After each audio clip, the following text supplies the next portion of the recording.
Hello everyone. Today is the start of a brand new series on the channel. Oh, I'm so pumped. Every now and then, I'm going to be reading you guys small parts out of this wonderful book, The Christian Defense Manual by Matt Slick. This book covers like all my deepest questions about Christianity and why I believe what I believe, why I follow what I follow, and how to defend my faith against people who come in like, I don't think that you're right. That was a really bad Trump impression. I'm very sorry. I'm not even like a big follower of Trump. Just his voice. It's funny. It's funny to me. So today we're gonna be reading out of this book. That wasn't that bad. But today I have a very important question. Today I had a coworker. I, unfortunately, work at McDonald's.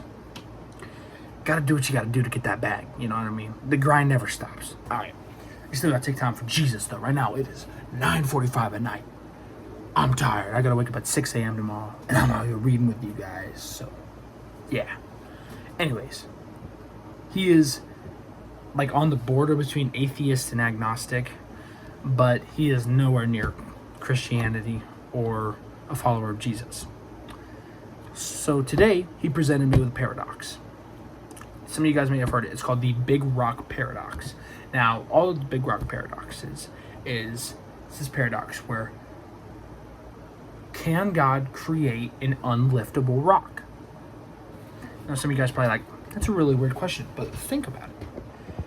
If he can create a rock that he cannot lift, how can he be all powerful?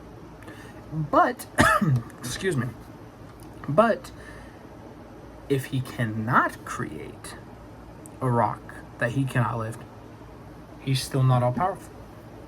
So, let's riddle me that one, Christians. And he presented this paradox to me. And at first, I got scared.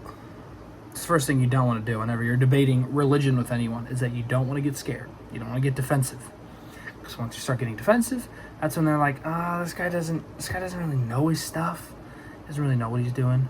So today I'm going to dive into that with this book. It kind of just gives you a good outline. I need to actually go find the page. I don't know. Oh boy, where is it? Oh boy. Oh, I gotta go look at it. Page 264. This is a wonderful book, by the way. I would suggest going to buy it. Alright, now this is a lot, so I'm not going to read all of this, but this is all that it says, basically. So, this is what he says. He says, is this paradox logical? A little. However, the problem is that this bit of logic omits some crucial information, therefore its conclusion is inaccurate. So already I'm hooked, right? I'm like, show me what it means. So, it says, what the paradox lacks is vital information concerning God's nature. His omnipotence is not something independent of his nature, it is part of his nature. God has a nature, and his attributes operate within that nature, as does anything and everything else. So, the way that I kind of understand it is kind of like God can't create a circular square. You guys know, or like a married bachelor. So things have to be within logic. And then I also hear atheists, then how did Mary birth from nothing? Nothing. How did God, or how did Jesus turn water into wine?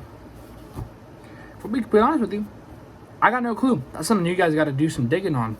I can't give you guys all the answers, but he can. All right, here, just continuing. He says, for example, I have human nature. I can run, but I can't outrun a lion. My nature simply does not permit it. My ability to run is connected to my nature, and I cannot violate it. So too with God. His omnipotence is connected to his nature, since being omnipotent is part of what he is. Omnipotence then must be consistent with what he is, and not with what he is not, since his omnipotence is not an entity to itself. that's really confusing talk for it just doesn't happen. That's not how God like made it. I probably totally butchered that. If you guys understand what that means, then just don't listen to me. Right? Just go buy the book for yourself. It's a great book. I'm not sponsored by it. I wish I was. It's a great book. Oh, where is it? Oh, sorry guys. One moment. I always do this whenever I read. Therefore, God can only do those things that are consistent with his nature. He cannot lie because it is against his nature to do so. Not being able to lie does not mean he is not God or that he is not all-powerful.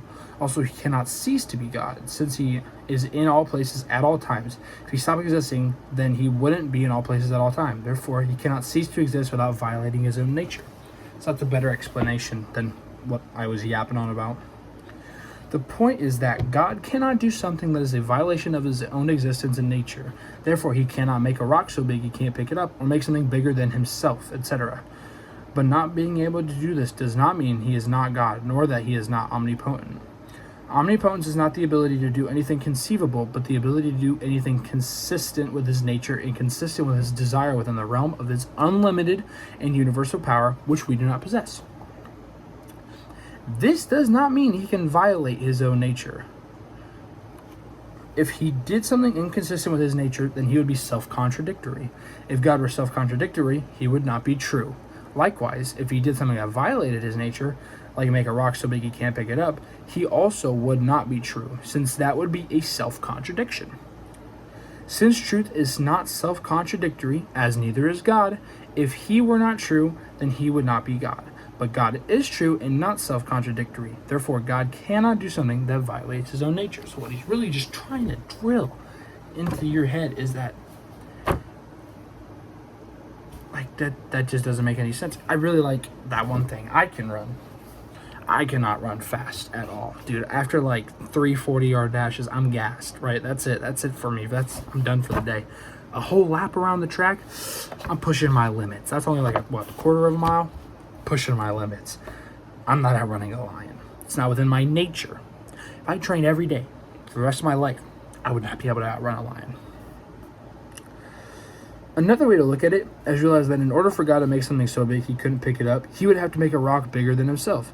Since he is infinite in size, he would have to make something that would be bigger than himself. Since it is his nature to be the biggest thing in existence because he created all things, he cannot violate his own nature by making a rock that is larger than he. Also, since a rock by definition is not infinitely big, then it isn't logically possible to make a rock, something that is finite in size, be infinite in size, since only God is infinite in size. At dictionary.com, so now he's using the dictionary to prove his point. I love this guy. At dictionary.com, a rock is defined as a relatively hard, naturally formed mineral or petrified stone, or petrified matter. What the Ron? Oh. A relatively... Hold on. A rock by definition is not infinitely large. So to say that the rock must be so big that God cannot pick it up is to say that the rock is no longer a rock, which makes no sense.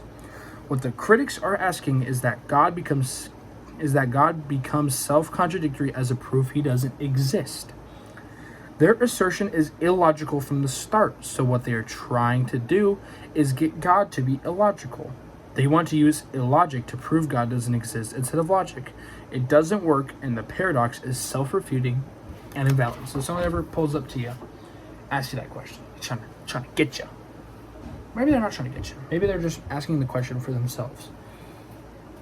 All you really say is, can a rock be infinitely big? Can I outrun a lion? Use those points that I kind of just used. Or matter of fact, write down some notes from this video. I just read like the entire thing for you guys for like completely free. So, you guys go ahead. Do what you will with this information. If anyone ever asks you this, feel free to use it. I'm not going to hold you guys up for much longer. You guys have a wonderful rest of your night. God bless.